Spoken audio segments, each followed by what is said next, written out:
Hej allihopa och välkommen till Pengaflödet-podcasten. Mitt namn är Emily. Och mitt namn är Anna. Vi håller på med fastighetsinvesteringar i Storbritannien. Och den här podden kommer handla om just detta och vi kommer varje vecka ta upp relevanta ämnen och intervjua personer som vi finner inspirerande. Welcome to Pengaflödet podcast, Shuwel. Woo woo woo! Man, I need to practice the pronunciation of it. Pengaflöd. Yeah, Pengaflödet podcast. Podcast. Podcast. That bit I've got in the bag, but the Pengaflöd, I need to practice that one. So we already discussed before we started recording, but I'm gonna, once this episode is out, I'll share it with all of my Swedish colleagues and friends, and then hopefully by then I can pronounce it perfectly. So keep me accountable, Nana. Yes, you need to, now that you live in Stockholm. Yes, exactly. Tack. So today Emily's not here. She's doing the stuff with the baby, but I think I can handle this. So Shuwel, tell me about yourself a bit, because you have an interesting background. So I think the listeners will like your story and what you do. Yeah, you're a very interesting person and inspiring person. Wow, you're very kind, Nana. So what people who are listening don't realize is I paid Nana a lot of money to just make that statement. So it's, it's worth it. No, I'm joking. So, I mean, actually, first thing I would like to say is for all the Swedish listeners that are listening to this wonderful podcast that Emily and Nana have put together, I actually live in Sweden now. So as I speak, I'm recording this from Stockholm. I actually relocated here 4 months ago. But as you can hopefully tell by my accent, I'm from the UK originally. But my story actually starts with my parents there coming from Bangladesh. They migrated to the UK at a young age. And I was born and raised and grew up in the south coast of the UK in a city called Portsmouth. Now, like Sweden, the summers are okay, but they last about 2 days. And the winters are very grey. But I grew up in quite a small city. And with that, I just wanted to experience a big city, moved to London for university, studied economics and accounting there. And at that stage, I thought the whole world was London, and I never wanted to leave, never planned to leave. Had only travelled to maybe 2 or 3 countries up until that stage. Growing up in a very modest household as the oldest son of an immigrant, we didn't really go on many holidays. But no, and then after university, I was applying for different jobs. And like most people who study economics in London, I was looking to move into banking or consulting, etc. Applied for tons of jobs. And then the best job offer that came onto my table was actually a 3-month summer internship moving to Switzerland, working for a pharmaceutical company in their finance team. So this was completely not on my plan of things to do, but I took it because it was the best opportunity at the time. And the idea was to have the 3 months there and then come back to London eventually, because for me, the whole world was London. But fortunately, I took that jump, loved the experience, realized I loved being in new countries, being around different nationalities. And that 3-month experience of leaving the UK has now actually been 8 years now in total. Wow. And in the last 8 years, I've been fortunate enough to have worked in 4 different countries, traveled really all around the world through work and also personal. Spent a couple of years living in Japan. And just recently relocated to Stockholm. So that's really kind of the corporate life. And now through that journey, property has been something that I've always been interested in. We can talk about later on in the episode what my why is and why that is. Yeah. That's actually through the world of properties where I was given the fantastic, very lucky opportunity to cross paths with Nana and Emily at a training. And we connected, and I mean, it's very difficult to not connect with Nana because you can hear him from the other side of the room very easily, especially the laugh that he has. Then we just connected, and I was there with one of my business partners, who's also a very good friend of mine called Pabilo. And as a 4 with Nana and Emily, we connected really well. And what's interesting is during that time that we met, we were sharing, Pabilo and I, about a podcast that we had started called Take Flight Podcast. And we loved the energy that Nana and Emily had together. And we were like, guys, you need to do something together. You need to start a podcast. Yes. So now it's great. It's really, really nice to see that we've come around full circle. And when was that? Probably just under a year ago, I guess, right? Yeah, it was in July. Yeah, July. So was it's just under a year of meeting this guy for the first time. We've been able to build a great relationship over the last few months. Now I'm living in the same country as him. Yes. And now I've been given the privilege of being interviewed on his podcast. So yeah, life's it's funny how life works. It's our privilege to have you on our podcast. No. Yeah, that's pretty much summed it up. Like, very interesting. So you've done a lot of traveling. Which country do you prefer living in? And could you see yourself invest in any of those countries? Yeah, I think, so for the listeners, in terms of the countries that I've lived in, so I lived in Switzerland. I spent also a very short amount of time living in Denmark. Then I spent 2 years in Japan, which was amazing. Then I moved back to Switzerland for a bit before now recently relocating to Stockholm. I think in terms of the country that I've loved to live in, I think it's too early to not say Sweden. So I don't want anyone listening who's Swedish to be offended. Sweden could easily become number one, but I've only been here 4 months. But no, I think honestly, for me, I actually love all of them for different reasons. So it's difficult to pick one. Okay. Switzerland, I will always love because moving there for the first time opened up a world of opportunities that I didn't even have in my... It just opened up so many opportunities that weren't even in my kind of vision frame at all. So for that, I'd always love it because of how it helped me develop as a person and what it opened me up for. Japan, I just love because it was so different.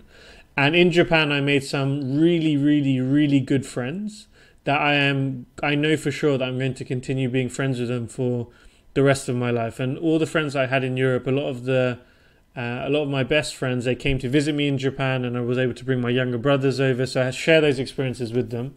So no, I loved it for that as well. And don't ask me again in 2 months, and I'm sure I say the same about Sweden. So. Yeah, you love to share your knowledge and like experience. That's what we like with you, me and Emily, because you're very giving. You have a big heart. Man, I could say the same back to you. I think what's been great since we've met is how we've had our WhatsApp group together. Yeah. Also with Nathan and some of the other guys. And it's always been a flow of good information, etc., flowing. And it's been nice to share that, because I think all of us have been following each other on social media, etc., seeing the progress that you've been making with the flips and the service accommodation and stuff, and Pabilo and I sharing what we're going through and the ups and the downs. Yeah. I think it's a great. It's something that a lot of people listening to it, if they're hesitating to share their journey or story, I really recommend to just go ahead and do it, because there's more people watching and listening than you realize. Yeah, that's true. That's true. So tell me, how did you stumble on property? So with property, property has always been something that I found interesting. My why is basically so I grew up and I was born in a council house. So in the UK, that basically means housing that the local government, local council provides to people who can't afford their own home. So actually, I was born in that house with my parents because, as I mentioned, they had gone over to the UK and they were immigrants, so they didn't really have a lot of money. But for them, living in the UK, that in itself was a fantastic opportunity compared to the village and the rural areas of Bangladesh that they were from. But then growing up, I saw my dad, he's someone who's worked always very, very hard, someone who's always been positive. I've been very fortunate to have two parents who have influenced me greatly in life and given me a lot of the values that I have. But I also saw with him, he was an entrepreneur to a certain extent. He had his own restaurants. He was in the Indian restaurant business, imports within the south of the UK. But then through that, I saw the amount of time and effort and energy he spent in his business, which was very up and down. And even though he was running 1, 2, multiple restaurants at the same time, he was someone who could never be away from the situation. So even though he was the owner of the business, you're never really the owner if you're having to be there all the time. No. So you're basically the highest paid employee, but you're being employed by yourself. And I think seeing that and seeing later on the health issues that he had, this always made me be aware of, okay, work is work. Try and go into a career that you enjoy, that you love, but make sure that you're investing your money in something outside of your day job, which can pay you even if you have health issues, or that is really a passive investment. Now, property, of course, people can argue is passive, isn't passive. I've had experience over the last few years where it's been more passive than not. But I think seeing my dad go through that and growing up in a house where we didn't have access to property, etc., I saw the benefit of that. So the day that I started working full time, it was always on my list to own 4 properties by 30. I was probably shooting too small now when I reflect back, or have a portfolio that is worth at least $1 million by the time I'm 30. So I had this kind of vision when I was 21, before I even had a full-time permanent job. This is still when I was interning, before I knew where I was going to be, before I knew what my salary was, but I just wanted to give myself that direction. So once you have that direction, then of course you follow it over the years, right? Then you start going to trainings, etc. We can go into detail afterwards, but that's really how it started and why I will continue to do it. So this just came to you, or like did you like read books, or like how did you know it was property and then not stocks? I know you invest in stocks as well, etc. But you know what I mean? Or you just want to diversify, so you have like stocks and property and different. Yeah, I think it was. So I think at the beginning, I think property was the main focal point where I wanted to invest.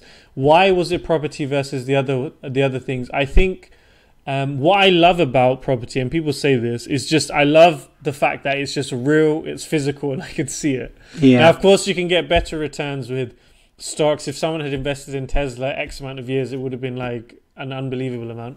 But I just love that feeling of being able to drive outside and then just see it. Especially when I was 21, that was something that was very tangible to me. And I think also the cash flow benefit is what's another big driver for me. Now, with stocks, I have invested in other areas, but property has always been the main focus. And I think especially in the last 1 to 2 years, I've really tried to accelerate it even more. And I think what's been great is I bought my first property in 2014, I want to say. And just seeing the capital appreciation from 2014 to 2016 or 17, I think that in my head made me realize, okay, this is real. I can pull out equity and use that money to invest in other places. So now I can see the results. Let me really dive into it more. Okay. So you planted the seed in your head. You had the vision. You have everything. So how do you knew that you need to get the education, and how did you know that which education should you use? Should go with. Go with. Man, I was just asking the universe, how can I meet Nana and Emily? And then the trainings came. No, I think so. It's a great question, and if I'm very honest with you, right at the beginning, I thought I needed 0 training. My ego was sky high.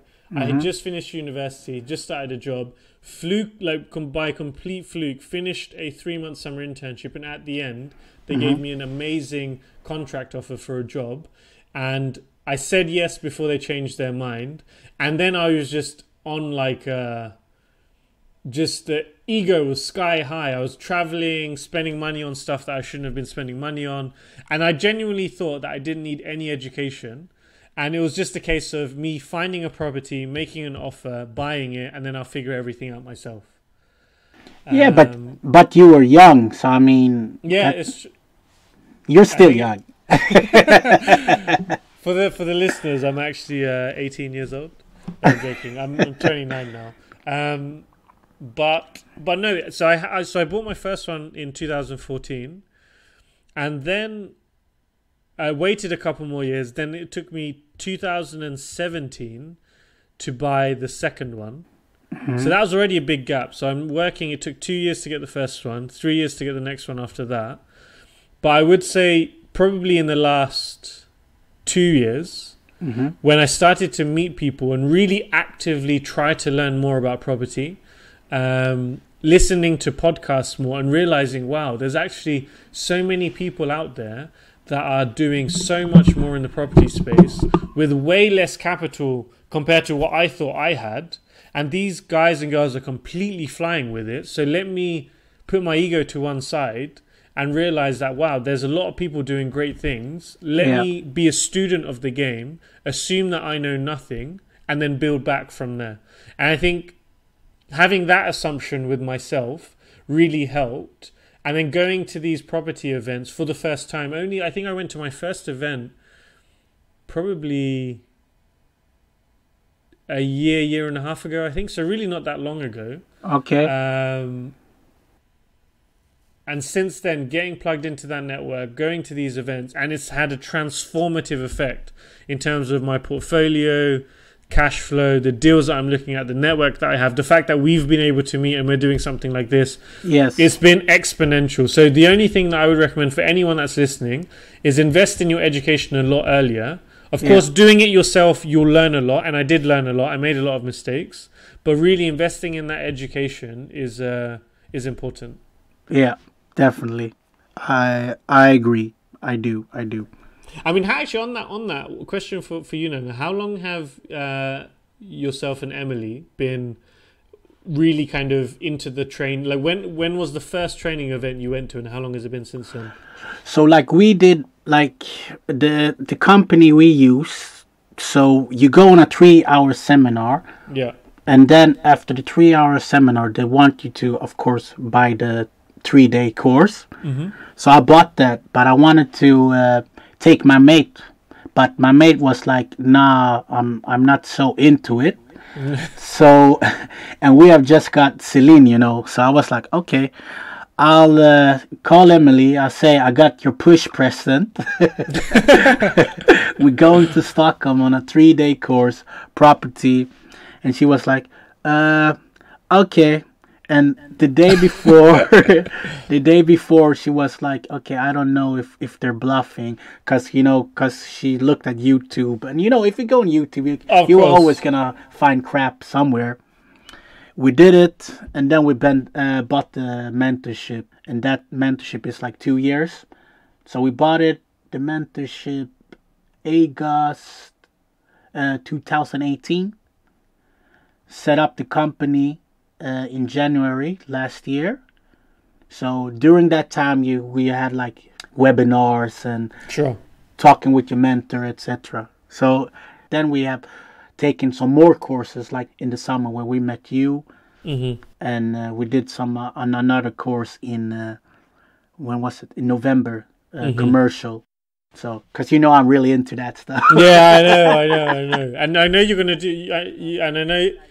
Yeah, I know you're going to be great at it as well. So that's why it's no, but it's interesting to hear. And I think actually on that topic, it's also important to have that fine balance between doing something yourself first, getting a flavor of it, then investing in the training, and then it's extremely, extremely important to not just go on this trap of investing in more and more trainings and continue, but really have the action. Because the amount of people, and it blows my mind, like now I'm part of a mastermind. I'm getting a lot of value from it, getting a lot of accountability and sharing updates. But genuinely, it blows my mind the amount of people that I'm meeting at these property events, and you ask them what training they're doing, and they've signed up to like 2, 3, 4 different trainings, and all of these trainings are extremely expensive. Yeah. But then if you ask them, okay, so how's the actual property stuff portfolio? They haven't actually done anything, and they've already been plugged in for like a year or two. So I think it's crazy because trainings have almost become like a form of entertainment. I don't want to like palm down on them, Oh, definitely not. But it seems like it's such a big business in this, in this training course. I don't know if you saw the BBC documentary about the guy who took suicide. Yes. And it was scary, because when you're sitting there, because both of you and me, we've been on this education when they try to sell and so, and you can see that they really try to go on people's emotions and push, but it's sad. And if you're not strong-minded like you, me, and different people, then you can easily, you know. So I don't. Some of me is like, I don't like it, but at the same time, if they wasn't there, I wouldn't be where I'm today. Exactly, you know? exactly. No, and I think that's a very important point to reinforce, that trainings are extremely, extremely, extremely valuable. And even if they can seem expensive, the value that you can get for the rest of your life is exponential. But the only kind of word of warning that I would give is that doesn't necessarily mean that you need to do 6 trainings that are all $4,000 each without taking any action. Action is also just as important, if not even more so. Yeah. I can even say that the commercial one that we did, to be honest, if we could have put it ahead like in a year's time, that would be better. But it was already included in the package, so we needed to take it during that period, because we're not ready to do the commercial right now, because now we're more ready to get up the cash flow, you know, start from the beginning. But I know in 2 years' time, I won't, even if I look in the books that they gave us, I won't remember everything. So I cannot implement everything that they teach us. Sure. That's the other thing. I think when people buy a lot of courses, it's hard for the mind to implement like 4, 5, 6 strategies at the same time. You know, it's impossible. You need to master something, and then you can go ahead. That's just my take. No, and I completely agree, and I think I've seen that even with our like property journey, where like now that I've been able to secure my buy-to-let target under my belt and go through the experience of a few years of doing them, refurbishing them, refinancing them, managing tenants, etc. Now I'm able to look at larger multi-unit deals where I'm much more comfortable with the mechanics behind it. Still not an expert, still learning. But it's just a progress. Whereas if I was looking at the types of deals that I'm looking now, if I was looking at them 6 years ago, then I would have been completely lost. And maybe buy something that I shouldn't be buying. So tell me about your portfolio then. Yeah, so I think for my portfolio now, so I've really focused in the south in the UK. So I've got now 4 buy-to-lets in the UK, in the Portsmouth area. I've now, through buying those, been able to refinance them, refurbish them, etc. And now the value of it is actually just under $1 million, which is great. This is the target that I set for myself by the time I was 30. And it's generating a very good cash flow for me, where now I'm generating enough cash, more so than I was able to save in my first full year of working, completely passive. So now I can really see the benefit of this real idea of investing early, seeing the compounding effect, and then getting that passive income. So now that I've got those under the belt, actually, we've just agreed, so just near the end of last year, for the next phase that I'm looking at, we're looking at HMO properties. And now with these, now I've got like my personal buy-to-let portfolio in the bag. For the HMOs, where I've JV'd, so with these, I'm actually JVing with Pabilo, who I think you're potentially having on the podcast soon. And now we're looking at a deal here where we're looking at 3 HMO deals, which would be in total 17 units, and they're all around the same area in the north. Wow. So we've just got them completed, as in we've had the offer agreed, and now it's a case of sorting out the financing aspect of it as well. So So what is the north? It's quite funny when you UK, you say the north, because the north is Birmingham and up, right? And for us, that's south. So where's the north? So this is kind of this is northwest. So kind of around the Liverpool, Manchester area. Okay, around there. Okay, yeah, just to get a geographic direction. Yeah. Because thing is also, I'd also like anything, because I have a very paranoid view when it comes to property, in the sense of until I have the keys to it, I don't own it. Yeah. So that's why I'm always cautious, even to talk about deals that I haven't done yet. Yeah. until I have the keys. Because then once I have the keys, then I'm good. It's just interesting because in this case, from my side of the deal, I'm actually raising money for the first time. So this is also another learning experience for me. Okay. Because we actually have enough to invest personally. But actually, in this case, because I have a lot of people coming up to me in work, outside of work, seeing what I'm doing in property, seeing what I'm kind of talking about on social media. I could probably talk more about the property side than I do. And seeing the lifestyle that you bring. So they're really interested. So now it's actually fantastic because I'm using this deal, one, to kind of get my feet under the table in the HMO world. Yeah. Two, to get the experience of having a JV with a partner that I've actually worked with outside of property for the last 8 years, seen his style of working, he's seen mine, and we get along very well together personally. And also it's the first experience of raising money, and I cannot wait. Honestly, I was telling one of my friends today, the feeling that I will get of the first month when I pay the interest payment to my investor, I'm going to get as much joy out of that than I did getting my first cash inflow from my first property income. It's weird, but it's because I know it's part of the growth. And the idea is exactly what you were saying about when you had the commercial training. You need to do these things at the right time in the right way. Yes. And I know that going through this experience, I have no doubt that it will go well and we'll do it well. There'll be hiccups, but we'll get through it.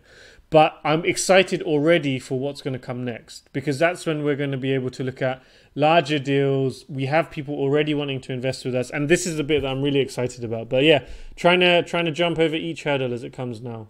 I understand you totally. I understand that feeling. I guess you've probably seen that as well, right? Like your property journey that you've been on yourself, from where you started to how it's growing. You know what we were through this autumn about the house, back and forth. Yeah. So the second time around, I was like, now when the money is in the bank, then I'll celebrate. Then I'll go buy the champagne. And then you go to Miami for like 3 months and celebrate. Yeah, not before, because this property game, it's very mind beep. But it's the highs is great, and that feeling, like you said, when we paid back the investor, when we got the money, it felt so good. Yeah, it felt so good. So buying from abroad versus buying while living in UK, but that doesn't even apply for you when I'm. Yeah, I mean, because I've always bought it while being abroad, so I've always been categorized as an expat. Yeah. I think. Can you explain expat for the listeners? Because I don't know if they know what I know what it is, but sure. No, it's a great question. So an expat is basically someone who is based abroad, which isn't their country of, I guess, where they were born, but they're based abroad, earning an income in another country. So in my case, for example, I'm born and raised from the UK. But as I mentioned earlier in the episode, I left the UK and I started working internationally straight after university, basically. And since then, because my earned income has always been in Switzerland or Japan or Sweden as it is now, when I apply for a mortgage in the UK, the providers in the UK, they don't see me as someone who's earning money in the UK, but they see me actually as a foreign investor.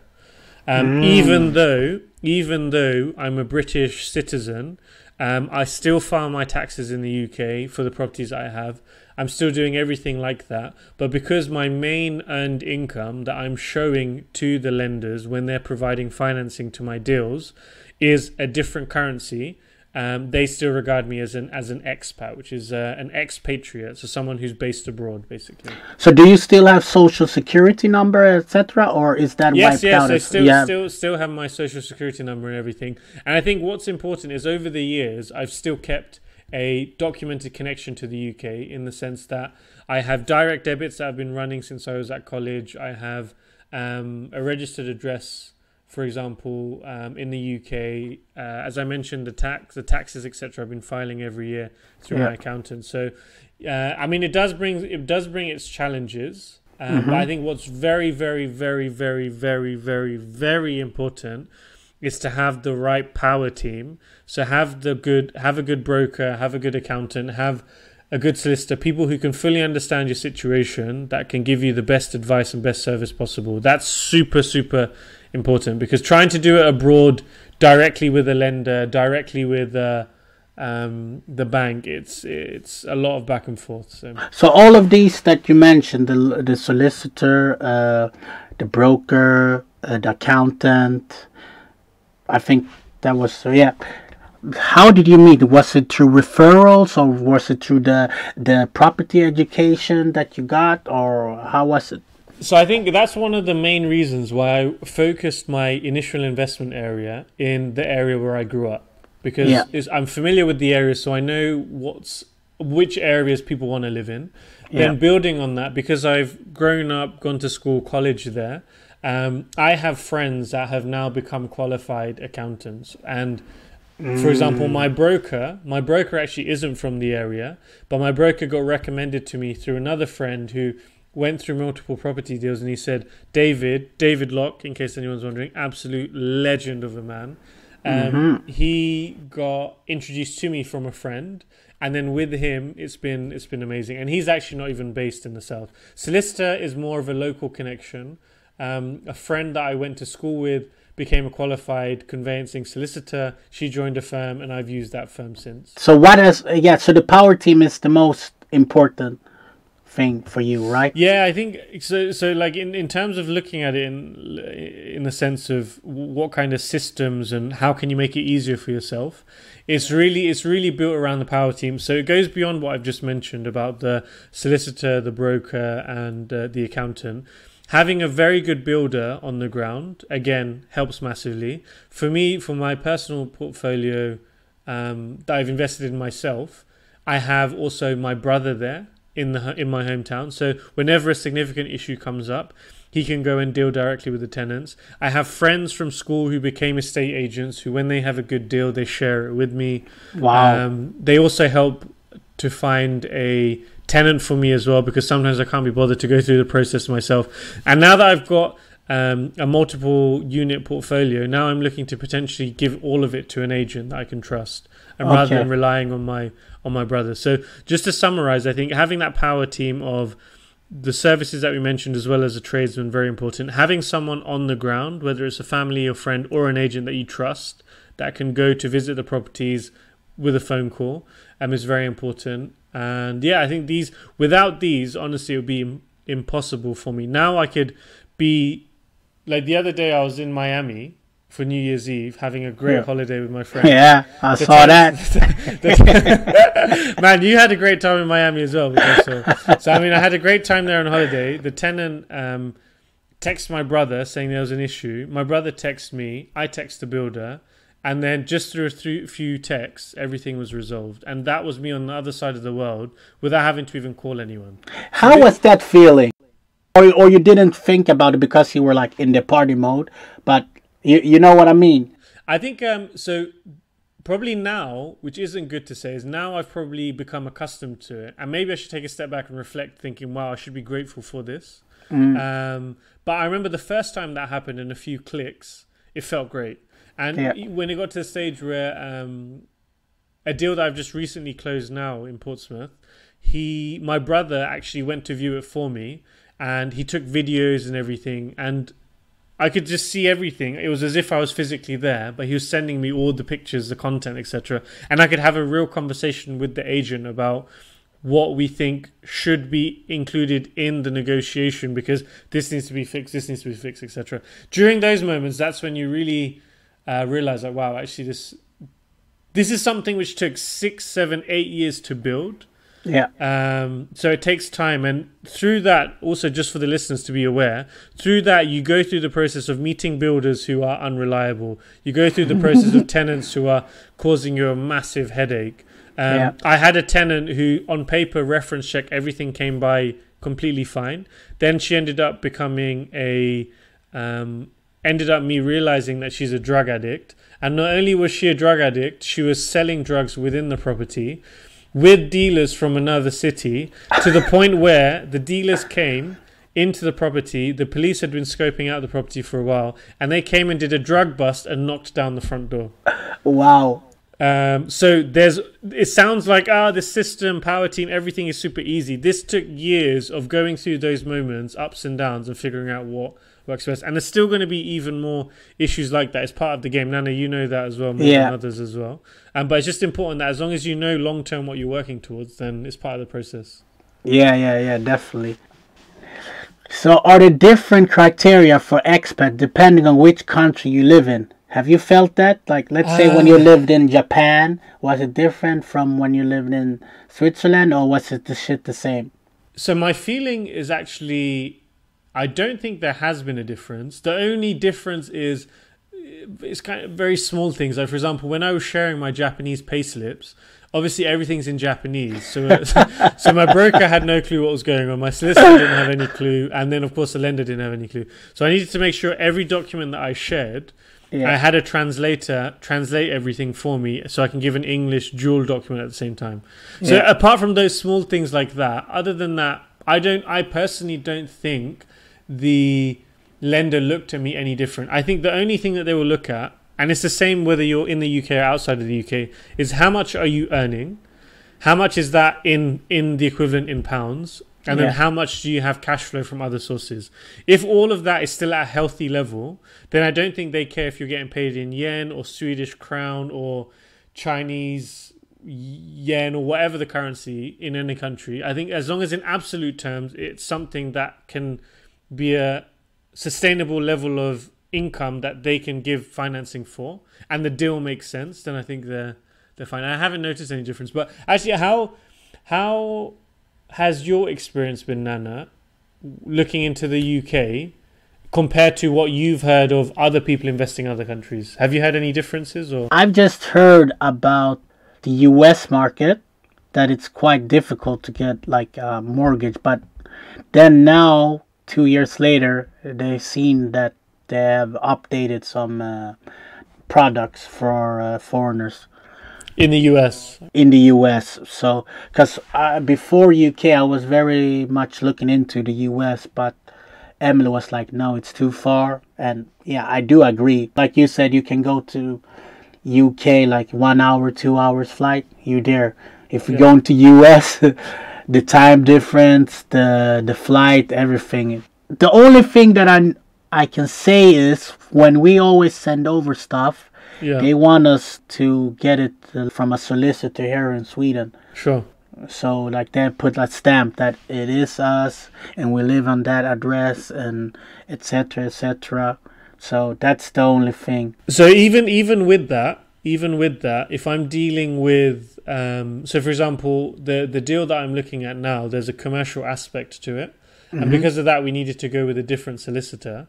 And with this different solicitor, because I haven't met her in person, she was actually a referral from someone else. Because I haven't met her in person, I had to go through the same process even as a British citizen, but as an expat. So I had to get my ID certified. So I still actually have to do all of that. Okay, so you Brits, you don't get a slide. No, definitely not. So I think the same level of documentation that they're asking you, they would be asking me as well. We have this Facebook group. We're almost 400, so it's all Swedes that invest. I should even invite you in it because now you're a Swede. I can't see my wallet right now, but I actually have a Swedish ID card and a personal number now. So. That's crazy. No, but they are like saying some lenders tell them that they need to fly to UK and meet them in person before. Lenders say that? Yeah, lenders and even some solicitors. Okay, so the solicitors part I've definitely heard before. Yeah. I think in my case, because it's off a referral, I've also done kind of through like a video call, etc. But then on the flip side, one recent workaround is one of my friends who is a solicitor, because obviously she knows me and she's seen the documents, she was able to certify it on my behalf. So yeah, okay. But of course these are kind of one-offs. I think typically you'll have to physically go there. So tell me your why, or is that the same like before? Because you said that you saw your dad working hard, or do you have a bigger why? I think my why when it comes to property is, I think there's always been an aspect of me which is around this kind of entrepreneurial spirit, kind of trying to build something, having a passive income along the way as well. I think this really ticks that box. I think personally, I'm always someone who I just want to be in a position where my passive income is, which gets me into a position where I don't have to work.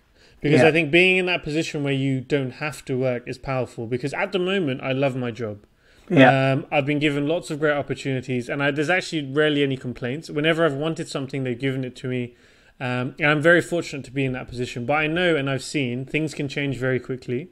And as long as you're in the corporate space, ultimately your career is not down to you; it's down to the organization. Yes. Now, with this in mind, I would love to be in a position, and once we hopefully get these deals across the line, I'll be in the position where financially I'm completely free. Where if I was to lose my job tomorrow, all of my bills and everything would be covered. I'll be able to save on top, and I'll still be able to go on a couple of nice holidays a year as well. Yeah. So that's why being in that position, I think, is just, that's my kind of midterm aspiration, because then I think it will really give me the flexibility to have the freedom, not just in my job, because when you're in a job and you're doing it, and you know that you actually don't have to be there, it completely changes the way that you do it as well. Like, you're a lot more relaxed. You can maybe do a lot more different things, etc., and maybe be more bold. Yeah. So that's kind of my midterm why. Now, by the time I get to that stage, maybe I think, do you know what? I see so many opportunities on the property side. Maybe I just go all in on that. Yeah.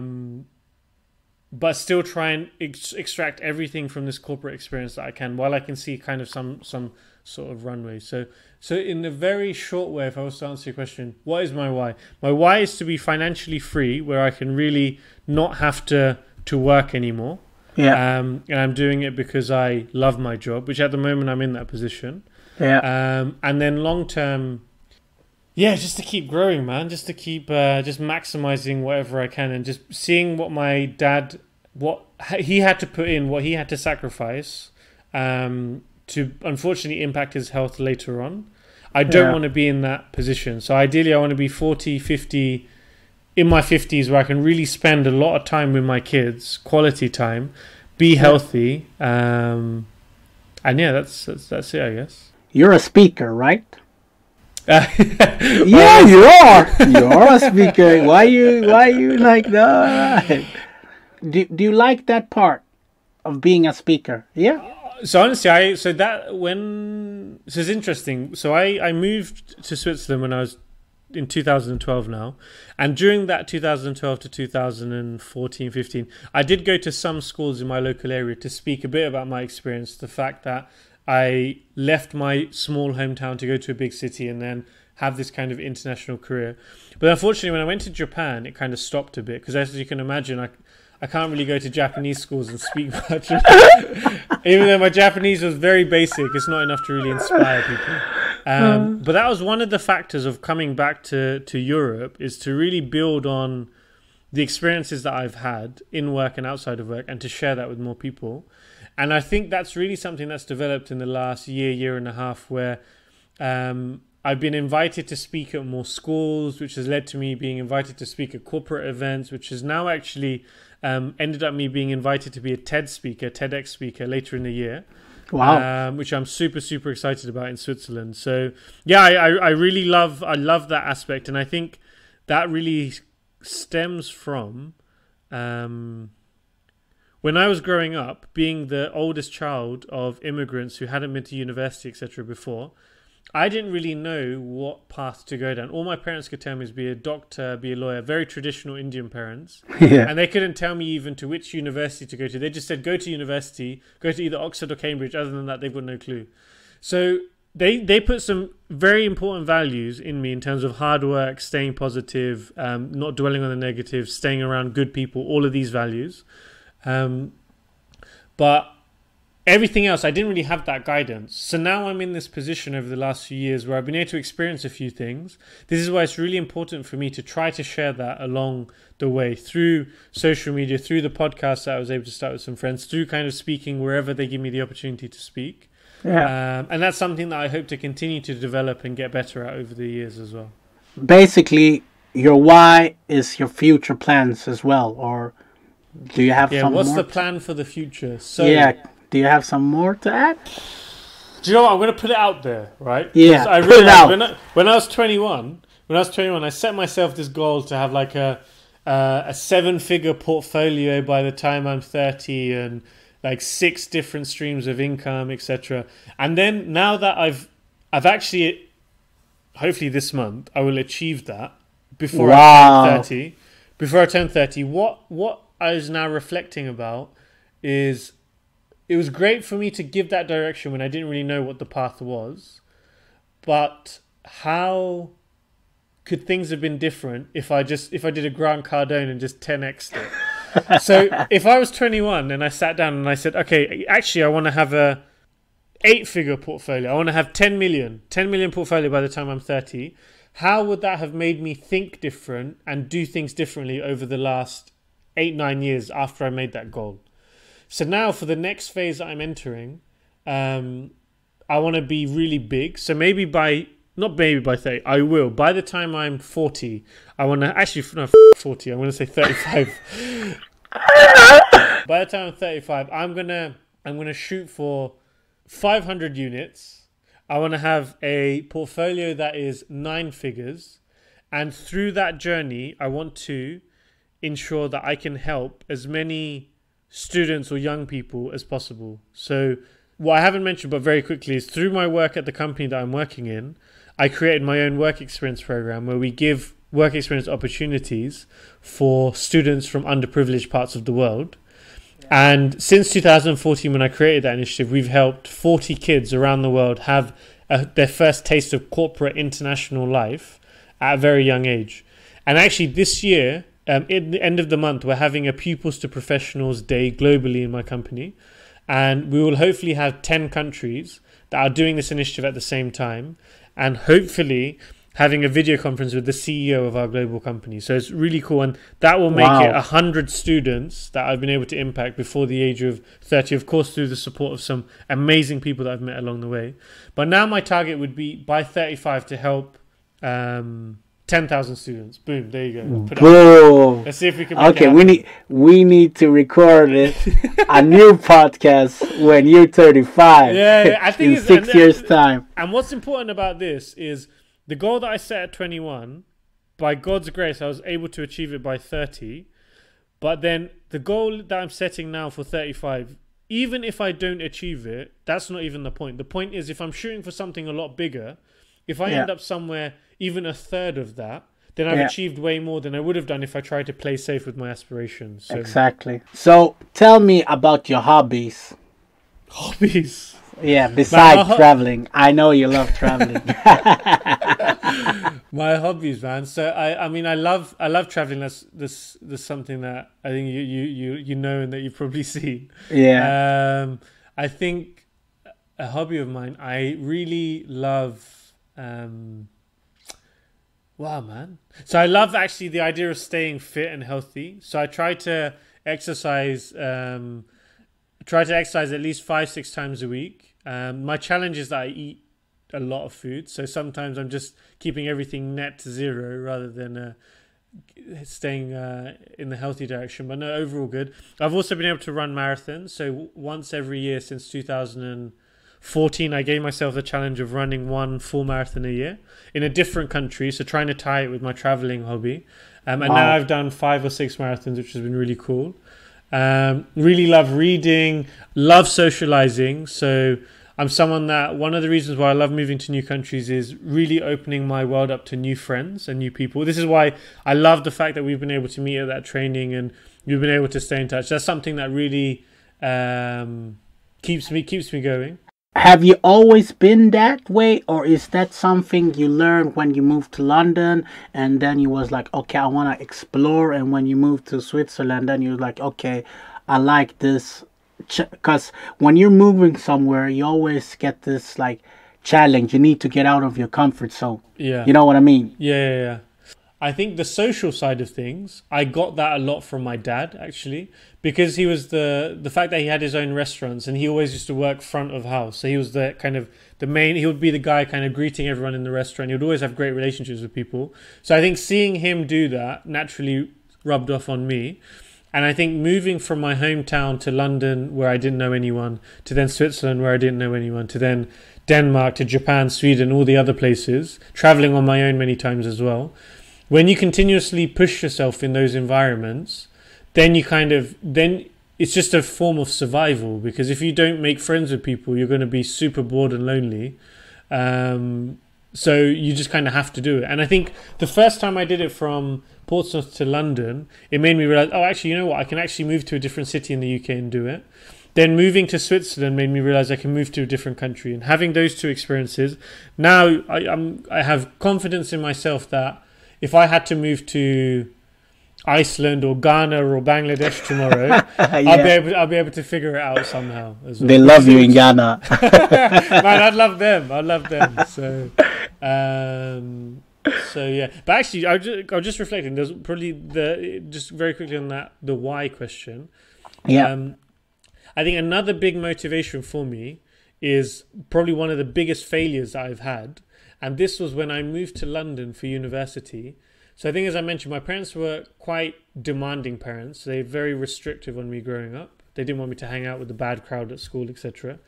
So when I moved to London for university, I had tons of freedom.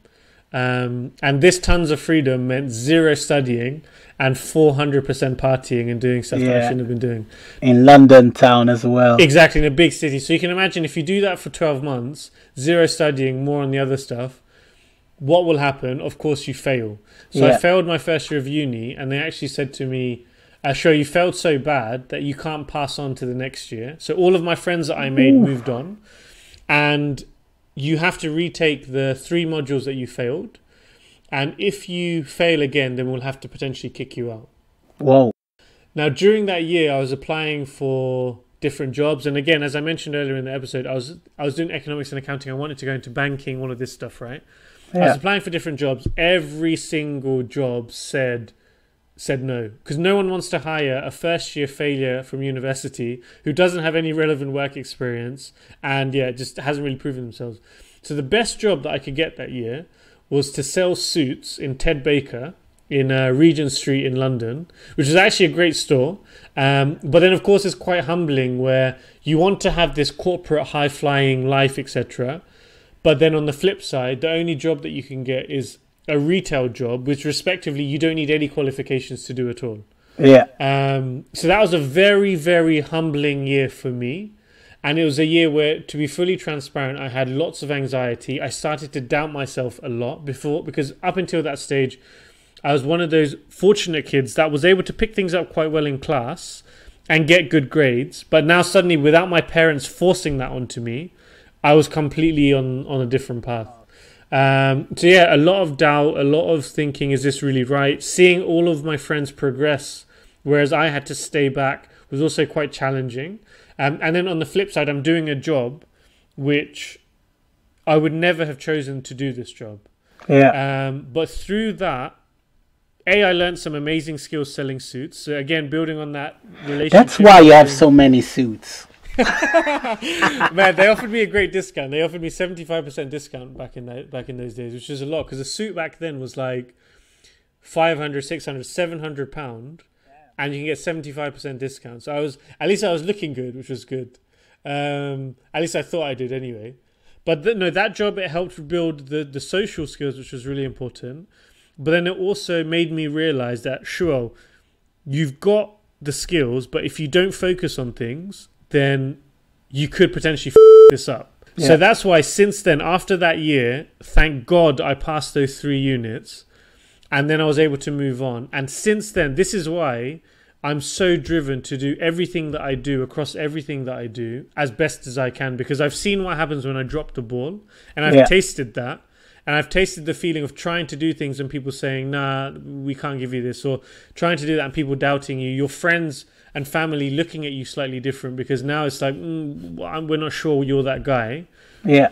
And since then, I've always made sure that anything that I commit myself to, I put 200% effort in. And I never, ever, ever want to be in that position again. So since then, I failed a ton of other things, but never to that level. And it's whenever I failed at something, but I know I've put my all into it, then I'm actually completely fine. I know I've done my best. Yeah. But yeah, that's probably another driver for the why, that I've tasted that. And I know what happens when I'm not fully focused, so I need to be fully focused. To be honest, I think that was the best why. Yeah.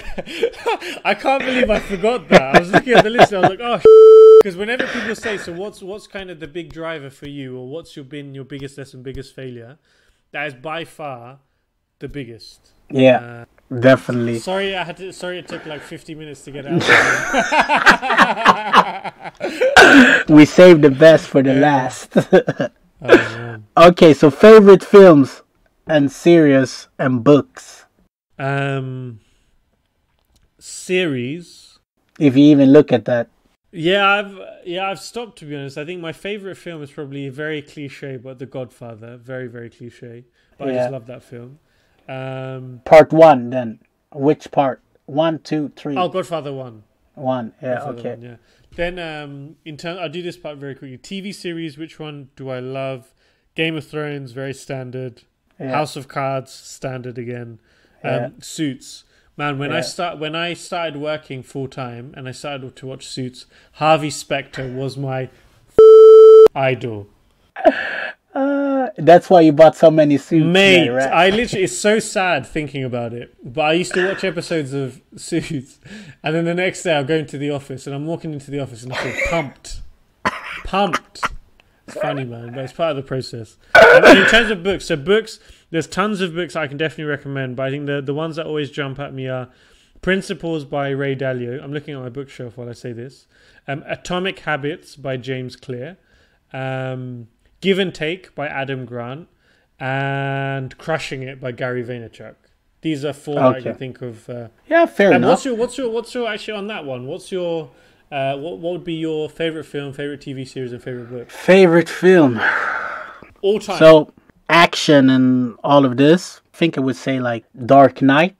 That's a good film. I just love how what's his name? Heath Ledger or what? Heath Ledger. Yeah, the Joker, how he's playing that, it's so crazy. I saw the new Joker and I didn't like how he's doing a good job, but it's not him, you know. Yeah. So that one, and then I really, really appreciate this film. The more I see it, the more often I see it, the more I like it. So it's about the finance crash, the housing market. The Big crash. Short. The Big Short, thank you. That movie, every time when I see it, I love it even more. I need to watch that one again, actually, because it's a good film.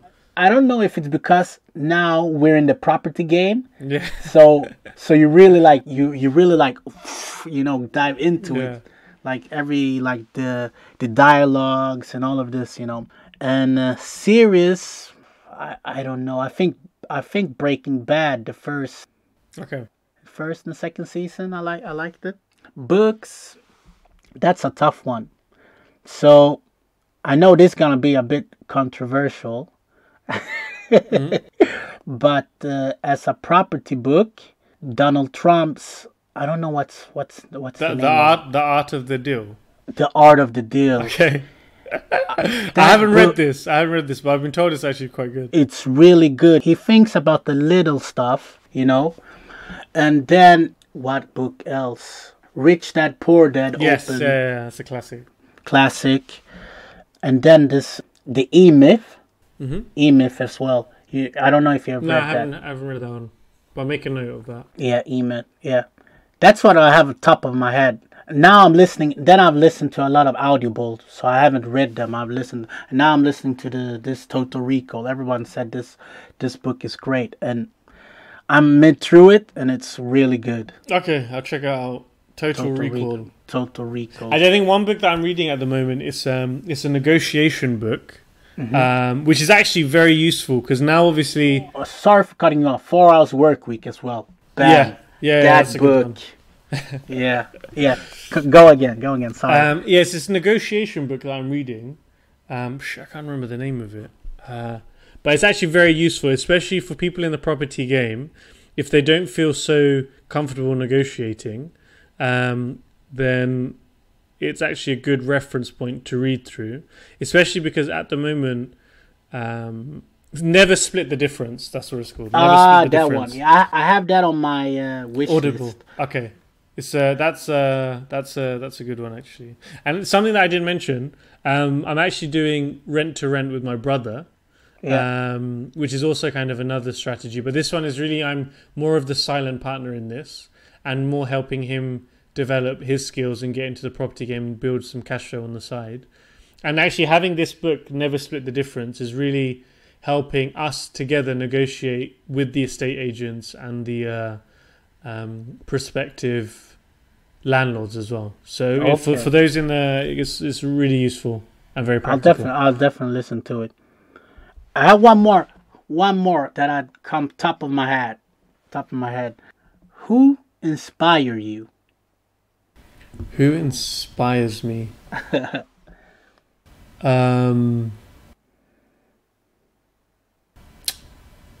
think I have to say my parents, in the sense of my dad is the youngest of 7 kids. Yeah. And he only went to Bangladesh because his dad, my grandfather, helped his neighbor in a financial situation. And the neighbor came back and said to him, "Thank you for helping me. Here's your money. On top of that, I can help give one of your kids a better life in the UK, but I can only send one." And my grandfather at that time didn't have much money at all, comes from a very poor part of Bangladesh. And he picked my dad to go to the UK.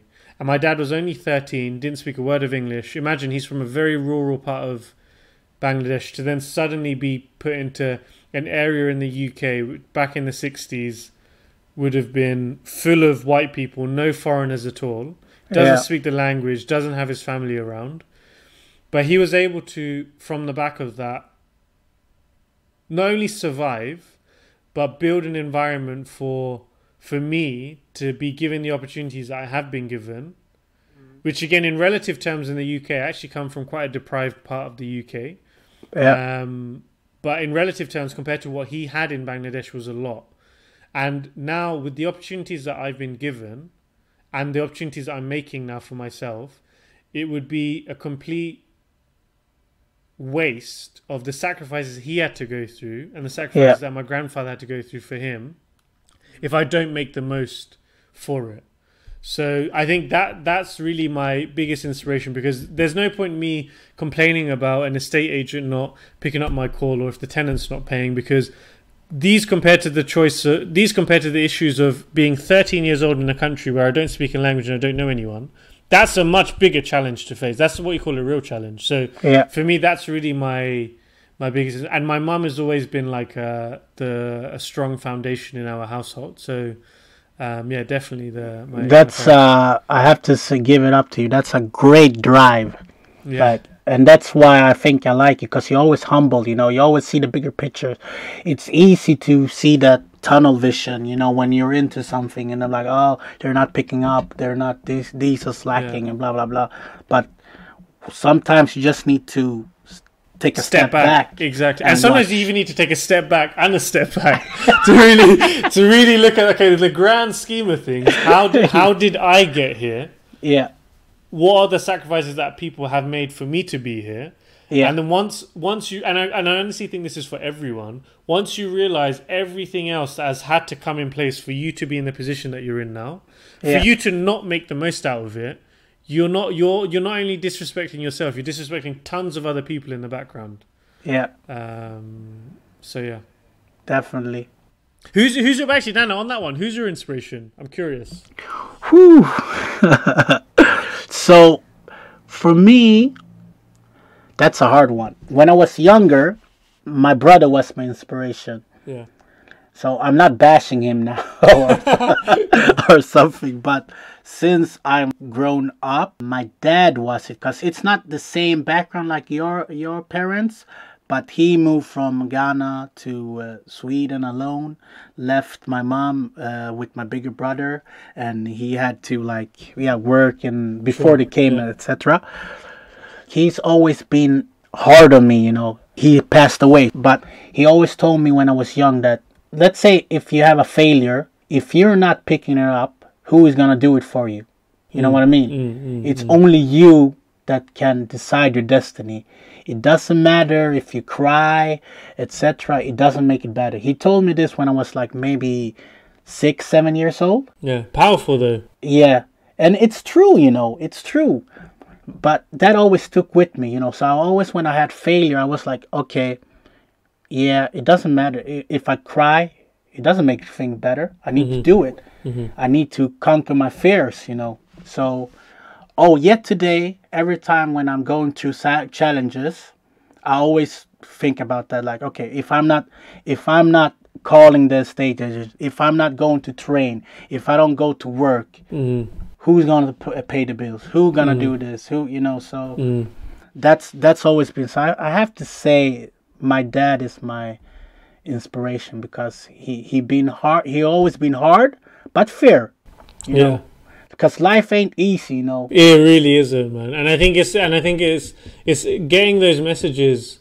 I mean, obviously now you're a father, right? So you're going through it now with your daughter. But I think getting those messages as early as possible in a constructive way can really be very powerful for people later on.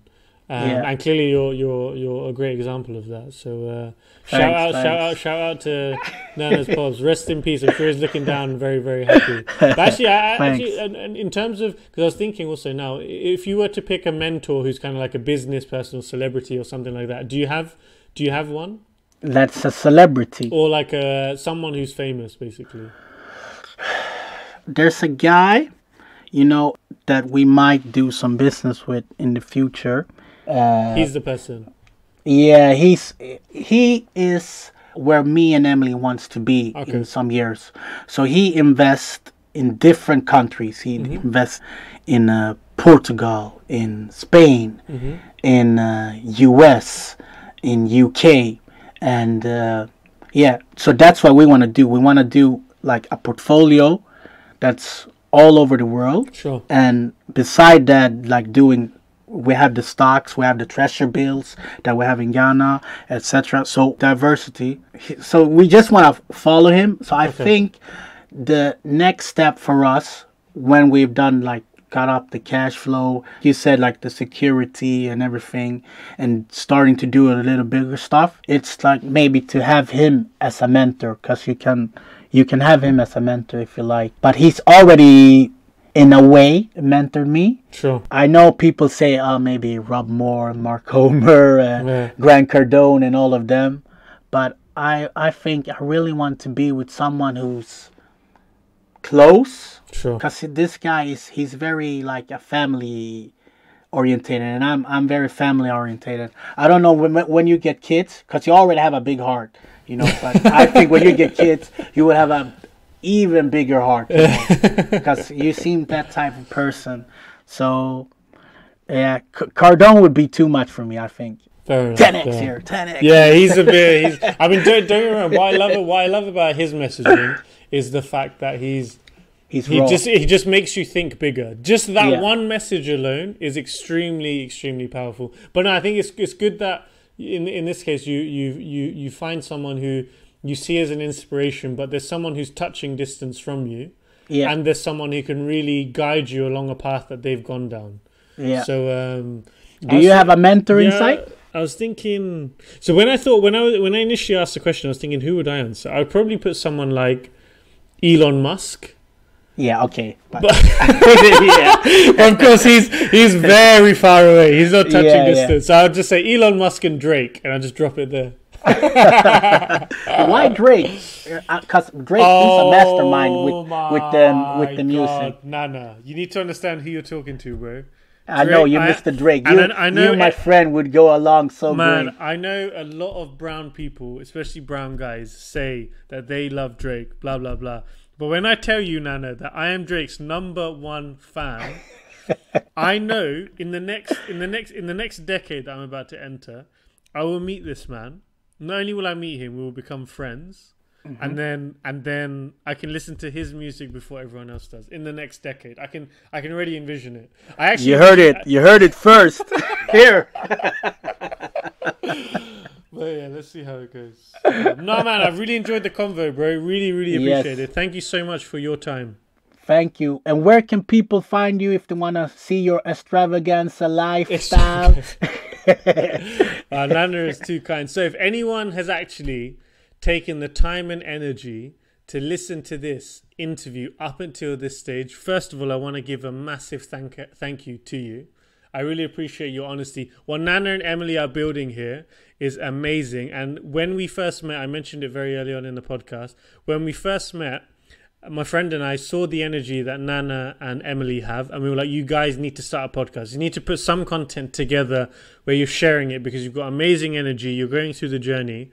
And I have zero doubt in me the success that you guys are going to go through. So it's just going to be great pleasure for others to see the process that you're going through, for you to document it and then share it along the way through a podcast, through social media, etc.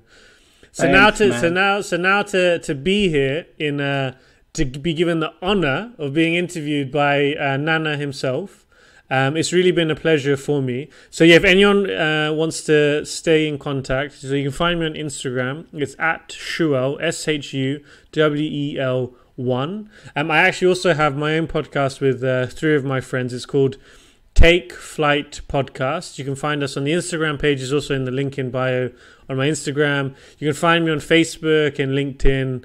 My name is SHUWEL, and then surname is AHMED, Ahmed. Nana, it's been an absolute pleasure, bro. Really, really, really, really loved the conversation. And yeah, I need to bring you and Emily down to Stockholm and host you here for you mean dinner. Up, Mate. Sorry. now you're Sweden. Up. I need you to come up to Stockholm. Well, I need to come down to Gothenburg for sure. Yes, definitely. Thank you very much for taking your time, for being here, and giving the listeners a very interesting story. And we all believe or think you will achieve all your dreams because you have that drive. And it's not so many people that have that drive. So it's been my pleasure this evening to interview, and we'll definitely meet up. For sure. For sure. So this is it. Don't be stressed, invest. Pengaflödpodcasten. Man, I love that catchphrase. Don't be stressed, invest. Boom. Yeah, I always use that in the ending. Oh, perfect. Thanks, man. Appreciate it.